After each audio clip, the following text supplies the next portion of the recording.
బాల్మెన్సీ ఆధ్యాత్మిక ప్రపంచానికి స్వాగతం. సర్వే జన సుఖినో భవంతు. మళ్ళీ మీ ముందుకు ఒక మంచి దేవాలయం చేపట్టడానికి మీ ముందుకు వచ్చేసాను. మన దేశంలో చాలా శివాలయాలు ఉన్నాయి, కానీ చాలామందికి తెలియని చాలా పురాతనమైన ఆలయం ఒకటి ఆంధ్రప్రదేశ్లో ఉంది. అదే మీకు ఈ వీడియోలో చూపెడతాం. ఆ గుడి పేరు గుడిమల్లం శివాలయం. ఈ వీడియోలో మనం ఆ ఆలయం గురించి తెలుసుకుందాం. గుడిమల్లం ఎక్కడ ఉంది? గుడిమల్లం అనే గ్రామం తిరుపతి దగ్గరలో రేణిగుంట మండలంలో ఉంది. మీరు తిరుపతికి వెళ్ళినప్పుడు ఈ దేవాలయం చూడటానికి ప్లాన్ చేసుకోండి. ఈ టెంపుల్ వెళ్ళటానికి తిరుపతి నుంచి బస్సులు మనకు అనేకం ఉంటాయి, ఆర్ రేణిగుంట వెళ్ళి అక్కడి నుంచి కూడా వెళ్ళొచ్చు. ఈ గ్రామంలో ఉన్న ఇది శ్రీ పరశురామేశ్వర స్వామి ఆలయంగా పిలువబడుతూ ఉంటుంది, కానీ గుడిమల్లం శివాలయంగా కూడా చాలా ప్రసిద్ధిగాంచింది. ఈ టెంపుల్ నంది అనే చిన్న నది పక్కన ఉంది. ఇక్కడున్న శివలింగం గురించి మనం ఈ వీడియోలో తెలుసుకోబోతున్నాం. ఈ శివలింగం విశేషం ఏంటంటే, ఇది సాధారణ శివలింగం కాదు. ఈ లింగంపై మనకు శివుడి మానవ రూపం కనిపిస్తుంది. చేతిలో త్రిశూలం, నాగం, ధనస్సు పట్టుకుని శివుడి నిలబడి ఉన్నట్లుగా ఉంటుంది. ఈ దేవాలయం సుమారు 2000 సంవత్సరాల కిందటిదని భావిస్తారు. ఇది 1వ శతాబ్దంలో కట్టినట్టుగా చరిత్ర చెప్తుంది. ఈ టెంపుల్కి మనం ఎంటర్ అయ్యామండి. ఇప్పుడు అది కనిపించేదే గోపురం. ఇక్కడ ఉన్నటువంటి శిల్పకళలో విశిష్టత ఏంటంటే, ఈ శిల్పాన్ని ఒకే రాతితో చెక్కారు. ఇది అప్పటి కాలంలో ఎలా శివుని పూజిస్తారో చూపుతుంది. మన దేశంలో ఇలాంటి శిల్పం చాలా అరుదు. ఇది చాలా చక్కగా అందంగా చెక్కబడి ఉన్నటువంటి శిల్పం. మరియు ఇక్కడ చుట్టూరు మీకు ఉపాలయాలు ఉన్నాయండి. ఈ ఉపాలయాలను కూడా మీరు ఈ వీడియోలో చూడొచ్చు. ఈ కన్స్ట్రక్షన్ స్టైల్ కూడా చాలా డిఫరెంట్గా ఉంటుందండి. ఇది సౌత్ ఇండియన్ స్టైల్ అయిన ద్రావిడియన్ స్టైల్లోని ఈ టెంపుల్ కట్టారు. ద్రావిడియన్ ఆర్కిటెక్చర్ స్టైల్లో మీకు ఇట్లాంటి శిల్పకళ చాలా అరుదుగా కనిపిస్తూ ఉంటుంది. మరియు ఈ టెంపుల్లో జరిగే పూజల గురించి, విశేషాల గురించి తెలుసుకుందాం. ప్రతి శివరాత్రికి ఇక్కడ భక్తులకు వైభవంగా పూజలు జరిపిస్తారు. ఇది చిన్న ఆలయమైన శక్తి ఉన్న దేవస్థానంగా ప్రజలు భావిస్తుంటారు.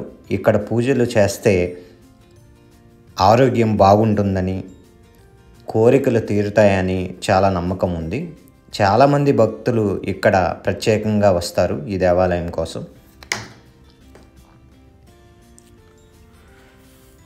సో మనం ఒక ప్రదక్షిణ చేసుకున్నామండి. ఇక్కడ ఉన్నటువంటి ఇంకొక ఉపాలయంకి వెళ్ళి దర్శనం చేసుకుందాం.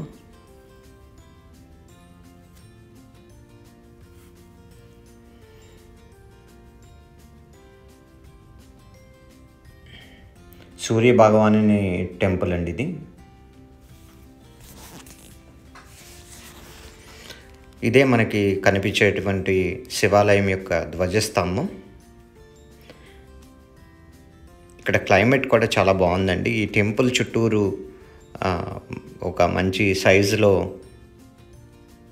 మీకు ప్రహరీ కట్టి ఉంది. ఇక్కడ ఉన్నటువంటి నూయ్య కూడా చాలా ప్రాచీనమైనది.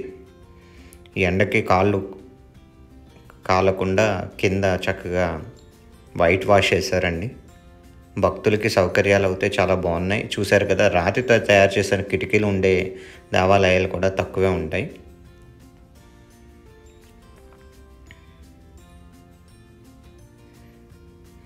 ఈ బావిలో ఎలా ఉందో చూద్దాం ఒకసారి. ఇలా ముందుకు వెళ్తే ఇది మెయిన్ ఎంట్రన్స్ అండి టెంపుల్కి. ఒక ప్రదక్షిణ అయిపోయింది కదా, ఇక్కడ మనం అర్చన చేయించుకోవడానికి టికెట్ తీసుకోవచ్చు. అలాగే ఇక్కడ ప్రసాదం కూడా అమ్ముతున్నారండి. చూస్తున్నారు కదా శిల్పకళ ఎంత అందంగా ఉందో. ఇక్కడ గంటలు కూడా పెట్టారు, మీరు మ్రోగించవచ్చు.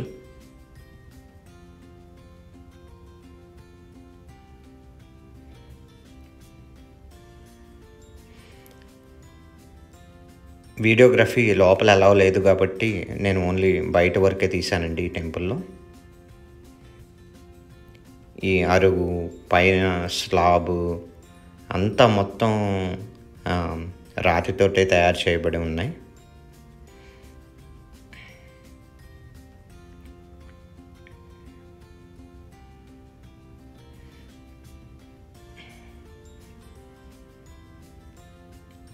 మీరు చూసినట్టయితే ఎదురుగా గ్రౌండ్ కూడా ఉంది ఈ టెంపుల్లో.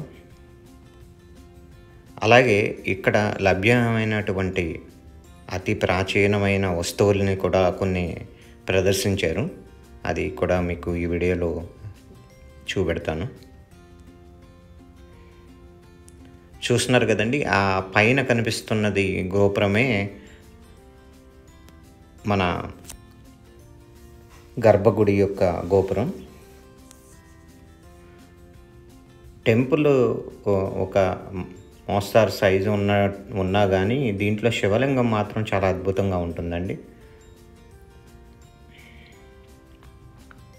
కొంతమంది ఏం చెప్తారంటే ఈ శివలింగాన్ని ఏ స్టోన్ తోటి క్రియేట్ చేశారో ఇప్పటికీ ఆనవాళ్ళు లేవంటారు. అంటే అది ఉల్కా నుంచి వచ్చిన స్టోనా లేకపోతే ఎలా వచ్చిందనేది ఎవరికి అంతుపట్టని విషయం. అందువల్ల ఈ టెంపుల్ని కాపాడటానికి archaeological survey of India ASI వారు ఆధ్వర్యంలోకి తీసుకున్నారు. సో దీనికి చాలా బ్రహ్మాండమైన ఏర్పాట్లు, డెవలప్మెంట్ అంతా ఏఎస్ఐ వాళ్ళే చూసుకుంటారన్నమాట. ఇక్కడ ఉన్నటువంటి శిలాఫలకాలలో అలాగే మోడర్న్ నేమ్ ప్లేట్స్లో ఈ టెంపుల్ చరిత్ర గురించి రాసి ఉంది. ఇది ఎదురుగా ఉన్నటువంటి ఉపాలయం అండి ఒకటి.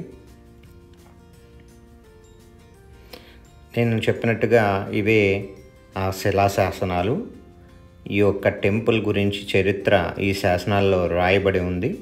ఇక్కడ 4-5 శాసనాలు, ఫుల్ లెంత్ శాసనాలు ఉన్నాయండి. స్టోన్ మీద తమిళ్ మరియు తెలుగు లిపితోటి లిఖించి ఉన్నాయి.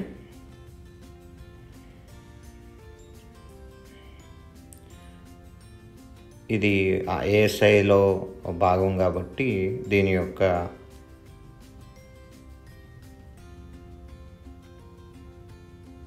గురించి ఉంది. పరశురామేశ్వర ఆలయం అని కూడా అంటారు.